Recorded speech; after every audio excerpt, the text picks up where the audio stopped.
Remember the disclaimer, and also remember that my Patreon supporters got to see preview images, work in progress shots, and high-resolution images of the completed toy. If you wish to join them, the link is in the description below.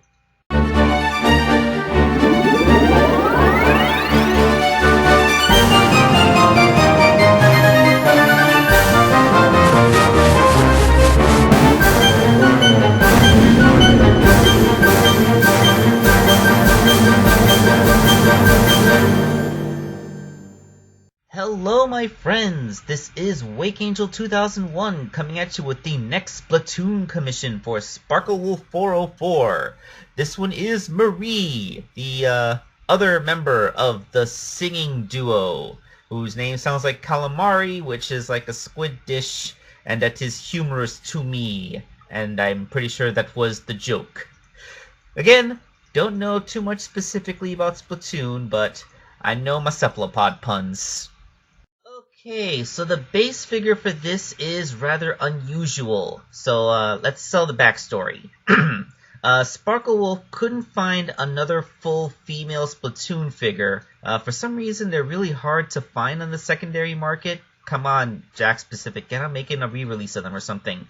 So she found the body of one, but it didn't have the shoes, and it came with a male Inkling's head. Now the thing is, the male Inkling has a much smaller ball joint in the neck than the female does, so the head wouldn't normally go on there. So I had to go in there with my Dremel and make a much larger head hole for this.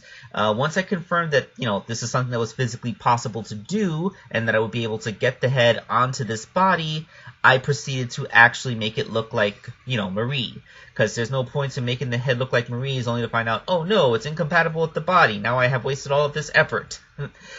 So Marie kind of has this thing where her tentacles are tied up in a bow like Callie's, except that she keeps them styled off to the side in this way. I don't know, it looks so painful to have like fleshy appendages tied in such a tight bow like that, but I don't know, I guess it's just my bias because I kind of, have bones, so I guess that's just a thing. I also kind of find it weird that Callie and Marie have these X-shaped pupils. Well, I guess cross-shaped pupils because of the way they're oriented. It just seems kind of strange. Like, none of the other Inklings have eyes like this, including Captain Cuttlefish, who's supposedly related to them. I don't get it. It's weird. It's really weird.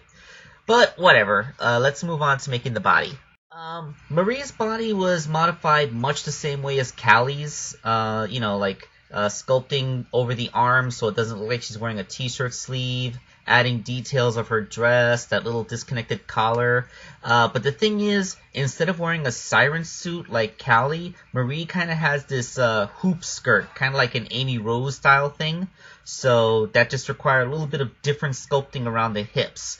Fortunately, the dress isn't too long or flowing because this actually would have been pretty hard to shape otherwise. I also remembered in advance that there's supposed to be some kind of lacing on the back, so I feel like I was able to make it look a little bit better this time rather than the after-the-fact job that I did on Callie's body. I also used glitter once again. This time I went out into the hallway to put the glitter on the dress so it wouldn't get all over my stuff in the house, so, that's better. So yes, that would be her body. Now, one more thing about this figure that was unique compared to her duo partner. As I said at the beginning of this video, the base figure didn't have feet. And, the shape is kind of complicated enough that I didn't want to try and make them from scratch or modify them from the boy Inkling's feet. So I hit up my buddy Corey Sonic Fan again, and he just so happened to have the hookup on Callie Marie's shoes. So using my 3D printer, I was able to make a pair. And I was even able to drill in and stick the feet in, and they got stuck. Apparently, when I put the ankle pegs in, I didn't expect that the inside of the foot was still a tiny bit molten, so it kind of hardened around the shape, and then I couldn't get them back out, because this stuff can only soften by melting and not by regular heating. So, in order to make her the same height as Callie, I had to cut off part of her leg to make it shorter. Because I would have drilled deeper into the foot to get the shin deeper in, but like I said, I couldn't get the feet back off once I put them on. That's the silliest thing that's ever happened to me. I can't believe that I actually had to cut the leg of the figure because the shoes are on too tight. I don't know, there's something about that, like maybe 147 hours thing. Okay, so one last detail before we reveal the full figure, and that is she needs her little inkling form. Apparently Callie and Marie don't transform into their little squid forms, but they do have this little profile thing apparently. I don't know what this is specifically, but apparently it's how you know what colors their squid forms would be.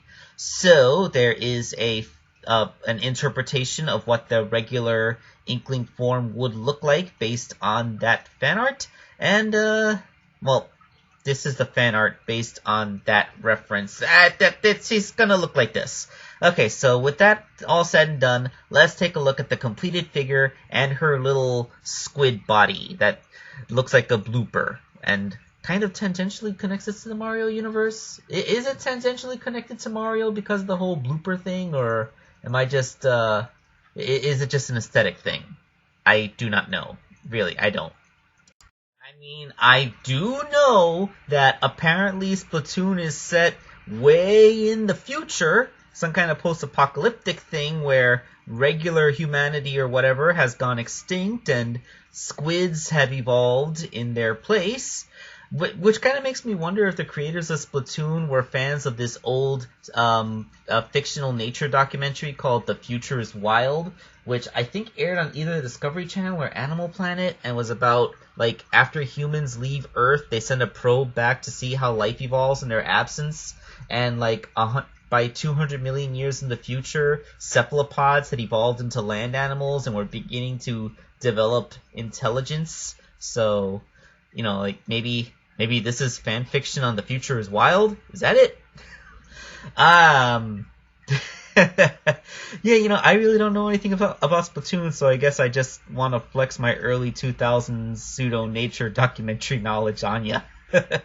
Okay, thank you all for watching my video. I hope you liked the figure, and let's come back here next time for the next Wake Angel 2001 custom. This is Wake Angel 2001 signing off.